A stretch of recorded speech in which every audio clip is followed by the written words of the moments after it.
દોસ્તો, સૌંદર્ય અને ગ્લેમર ક્ષેત્રે ભારતે આંતરરાષ્ટ્રીય સ્થાન સ્થાપિત કર્યું છે અને ભારતની નારીઓ ઘણી વખત મિસ વર્લ્ડ અને મિસ યુનિવર્સનો ખિતાબ જીતી ચૂકી છે.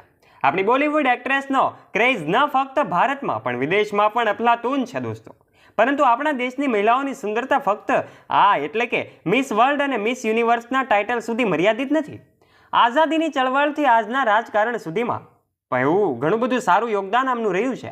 બ્રેન વિથ બ્યુટીએ ભારતના રાજકારણમાં એમ કહેવાય કે આ ભારતના રાજકારણમાં પણ પોતાના ઊંડા મૂળ રોપ્યા છે.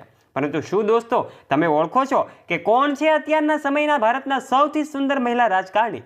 નહીં ને? તો ચાલો જાણીએ આવા મોહક મહિલા રાજકારણીઓ વિશે. વિડીયો શરૂ કરીએ તે પહેલાં વિડીયોને એક લાઇક કરી દેજો અને ચેનલને નીચે રહેલું બેલ આઇકન દબાવીને અવશ્ય સબસ્ક્રાઇબ કરી લેજો. નંબર 1 પર આવે છે નુસરત જહાં. નુસરત જહાં એક અત્યંત ગ્લેમરસ ભારતીય ફિલ્મ અભિનેત્રી અને રાજકારણી છે. તેણે બંગાળી સિનેમાના પોતાનું વિશેષ સ્થાન પ્રાપ્ત કર્યું છે. એનો જન્મ 8 જાન્યુઆરી 1990ના રોજ કોલકાતામાં થયો હતો.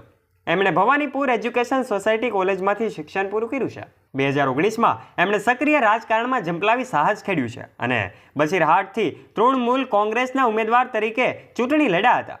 નુસરત જહાંને 2011માં રાજ ચક્રવર્તીની ફિલ્મ શોત્રુથી ડેબ્યુ થયું હતું અને એની આગામી ફિલ્મ ખોખા 420 હતી. તેણે 2019માં નિખિલ જૈન સાથે લગ્ન કર્યા હતા. નંબર 2 પર આવે છે દિવ્ય સ્પંદન એટલે કે રમ્યા. ખૂબ જ સુંદર દેખાતા દિવ્યા સ્પંદનના એ ફિલ્મ જગતમાં લોકો રમ્યા તરીકે એમને ઓળખે છે. તે દક્ષિણ ભારતની જાણીતી અભિનેત્રી છે જેણે કન્નડ ફિલ્મો તેમજ તમિલ અને તેલુગુ ભાષાની ફિલ્મોમાં અભિનય કર્યો છે. તેનો જન્મ 29 નવેમ્બર 1982માં બેંગલુરુમાં થયો હતો. એમની પહેલી ફિલ્મ કન્નડ ફિલ્મ મૂસા જાઈ માતુ એ હતી અને જે વર્ષ 2008માં રિલીઝ થઈ હતી.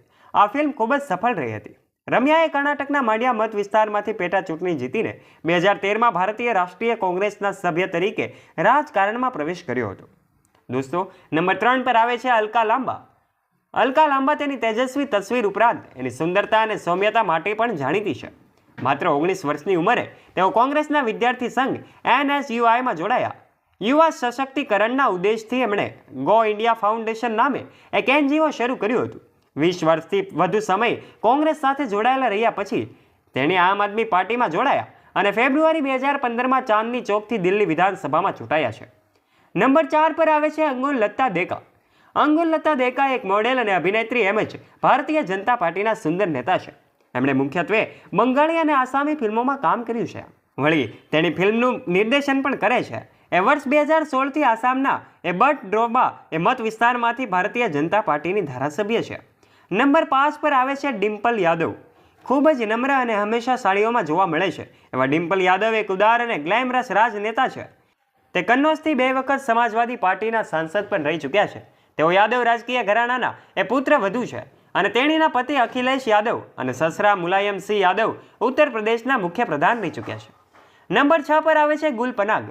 ગુલ પનાગ ભૂતપૂર્વ બ્યુટી ક્વીન, ભારતીય અભિનેત્રી અને રાજકારણી છે. તેમણે વર્ષ 2003માં આવેલી ફિલ્મ ધૂપથી બોલિવૂડમાં એન્ટ્રી કરી હતી. તેણે ઘણી ફિલ્મો અને ટીવી સિરિયલોમાં કામ કર્યું છે. એમણે 2014ની લોકસભાની ચૂંટણી ચંદીગઢથી આમ આદમી પાર્ટીના ઉમેદવાર તરીકે લડ્યા છે. તો દોસ્તો, આ હતા દેશના સૌથી સુંદર મહિલા રાજકારણીઓની યાદી. આ વિશે તમારું શું કહેવું છે? તમારો મત પણ કોમેન્ટ બોક્સમાં કોમેન્ટ કરીને અમને જરૂરથી જણાવજો. વિડીયો ગમ્યો હોય તો વિડીયોને એક લાઇક કરી દેજો અને આવા જ રોચક અને રસપ્રદ વિડીયોઝ નિહાળવા માટે અત્યારે જ નીચે રહેલું બેલ આઇકન દબાવીને અમારી ચેનલને અવશ્ય સબસ્ક્રાઇબ કરી લેજો. ચાલો ફરી મળીશું એક નવા વિડીયો સાથે. ત્યાં સુધી આપ સૌ દોસ્તોને જય હિન્દ, જય ભારત.